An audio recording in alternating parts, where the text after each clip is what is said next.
नरेंद्र मोदी पहले नंबर का चोर है। नरेंद्र मोदी को चोर बोला तो पुलिस वाले पकड़ लेंगे, एफआईआर हो जाएगा। कर ले जरा, फिर मैं दिखाता हूं। बगैर सबूतों के थोड़ी बोल रहे हैं।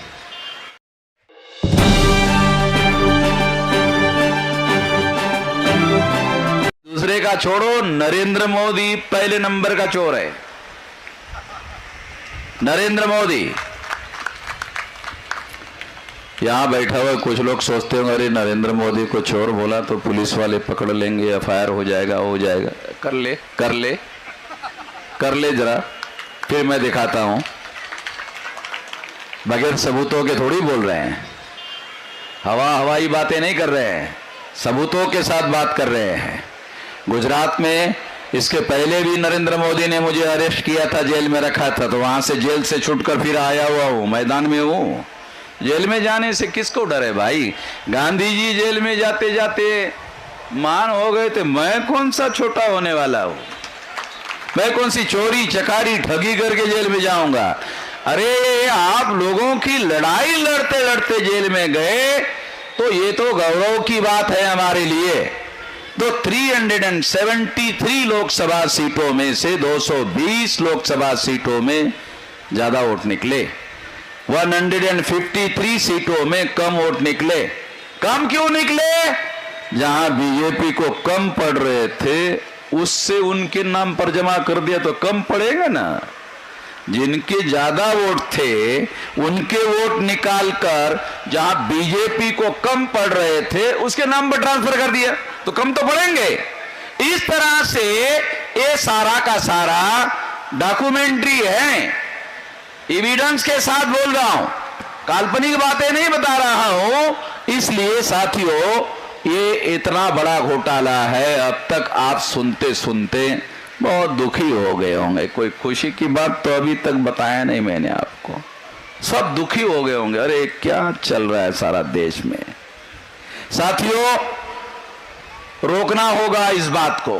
तो रोकने के लिए क्या करना होगा? सबसे पहले आप लोगों को बताना होगा कि ईवीएम में घोटाला होता है। तो मैंने अपने मित्रों को जो सॉफ्टवेयर इंजीनियर है उनको बताया ये ईवीएम में घोटाला होता है। तो सॉफ्टवेयर इंजीनियर ने कहा अरे दिमाग खराब हो गया क्या, ईवीएम में गड़बड़ी होती है? ईवीएम में गड़बड़ी नहीं होती है। मेरे सॉफ्टवेयर इंजीनियर लोगों ने कहा, तब मैंने उनको कहा, क्या कहा? अरे मैं नहीं कह रहा हूं, सुप्रीम कोर्ट कह रहा है। अच्छा सुप्रीम कोर्ट ने कहा? तब उन्होंने माना, और जब सुप्रीम कोर्ट ने ये माना तब जाकर के हमने सारे देश भर में हमारे लोगों को बताना शुरू कर दिया। नहीं तो कोई मानता थोड़ी था कि ईवीएम में गड़बड़ी होती है। ये सुप्रीम कोर्ट का जजमेंट है ईवीएम में घोटाले का। तो पहले तो हमारे लोगों को यह समझाना होगा कि ईवीएम में घोटाला होता है, पहली बात। दूसरी महत्वपूर्ण बात यह है कि चुनाव आयोग को लिखना होगा कि यदि आप ईवीएम से ही चुनाव करवाना चाहते हो तो आपको ईमानदार ईवीएम मशीन बनानी होगी और उसका सर्टिफिकेट सुप्रीम कोर्ट के 30 जज का पैनल देना चाहिए। उसके साथ साथ नागरिकों का पैनल होना चाहिए, वो उसको सर्टिफाइड करे। और हर लोकसभा विधानसभा चुनाव में नागरिकों का पैनल ईवीएम मशीन के निगरानी में रखा जाए। अगर ये बात चुनाव आयोग मानता है तो ठीक, अगर चुनाव आयोग नहीं मानती है तो इसके विरोध में भारत बंद किया जाएगा। इसके विरोध में भारत बंद किया जाएगा। आप लोगों को याद होगा हमने 2 बार भारत बंद किया। एक बार 13 पॉइंट रोस्टर्स का ऑर्डर आरएसएस भाजपा ने निकाला, हमने भारत बंद किया। नरेंद्र मोदी को भाजपा को मजबूर किया 200 पॉइंट रोस्टर्स लागू करवाया। इतना बड़ा भारत बंद करवाया। दूसरा भारत बंद सिटीजनशिप अमेंडमेंट एक्ट, इसके ऊपर करवाया। मैं आसाम गया, आसाम जाने के बाद मैंने वहां छानबीन की, सारे देश भर में आरएसएस के लोग प्रचार कर रहे थे कि सिटीजनशिप अमेंडमेंट एक्ट मुसलमानों के विरोध में है। मैं आसाम गया, आसाम में छानबीन करने के बाद पता चला कि 25% मुसलमानों के विरोध में है। 19,48,000 लोगों को नागरिकता के अधिकार से वंचित किया। उसमें केवल 5 लाख मुसलमान थे, 14,48,000 SC ST OBC के थे। तो मुझे समझ में आया कि ये लोग आसाम छोड़कर सारे देश भर में प्रोपेगेंडा कर रहे हैं कि ये कानून मुसलमानों के विरोध में है, तो SC ST OBC के लोग समर्थन कर रहे थे। जब मुझे जानकारी मिली कि ये कानून 75% SC ST OBC के विरोध में है, तो मैं आसाम से दिल्ली आया और दिल्ली आने के बाद इस पर भारत बंद किया। तो पहले से बड़ा भारत बंद हो गया। जब पहले से बड़ा भारत बंद हो गया तो आरएसएस, भाजपा और नरेंद्र मोदी को एक कानून भी पीछे लेना पड़ा। 2 बार हमने भारत बंद किया, दोनों बार भी नरेंद्र मोदी को और भाजपा को मुंह की खानी पड़ी, पीछे लेना पड़ा। आप लोगों को मालूम है आरएसएस भाजपा बड़ा संगठन है, शक्तिशाली संगठन है। लोग कहते हैं नरेंद्र मोदी भी बहुत शक्तिशाली नेता है। मैं भी मानता हूं नरेंद्र मोदी शक्तिशाली नेता है, मगर उसका कानून पीछे लेने के लिए हमने मजबूर किया। वामन मेश्रम भी थोड़ा शक्तिशाली है, ज्यादा नहीं है, थोड़ा सा है। जब शक्तिशाली है तब ना उनको हमने कानून पीछे लेने के लिए मजबूर किया, और ज्यादा नहीं, 5% तो ज्यादा है ही। तो ये संगठन की शक्ति है, इतना लंबा समय लगाकर हमने ये संगठन शक्ति निर्माण की है। इसलिए लोग कहते हैं अरे हमारे लोग संगठित नहीं है, संगठित नहीं है, संगठित नहीं है। अरे इतनी बड़ी संगठित शक्ति है। 4.5 लाख लोग नागपुर में आरएसएस को हेडक्वार्टर को घेरने के लिए लेके गया था। आरएसएस के लोग अपने ही ऑफिस को ताला लगाकर भाग गए। सारे देश के लोग आरएसएस से डरते हैं, सारे देश के लोग आरएसएस से डरते हैं।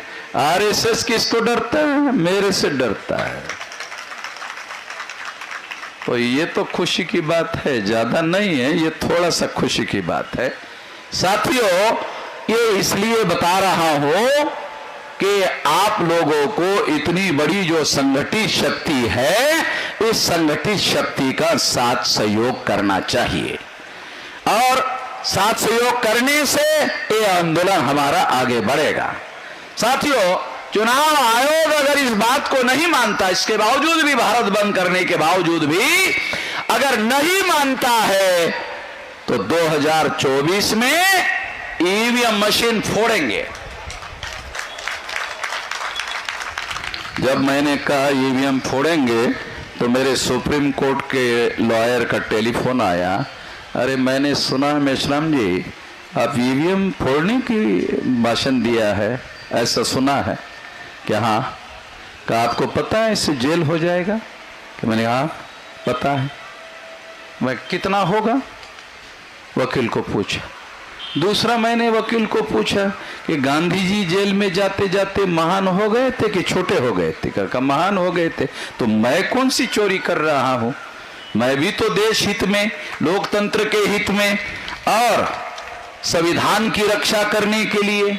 यदि इस देश में कानून का राज नहीं रहा तो लोग तो हथियारबंद आंदोलन करेंगे, देश खतरे में पड़ जाएगा। तो देश को बचाने के लिए कर रहा हूं, देश की रक्षा करने के लिए कर रहा हूं, संविधान की रक्षा करने के लिए कर रहा हूं, लोकतंत्र की रक्षा करने के लिए कर रहा हूं।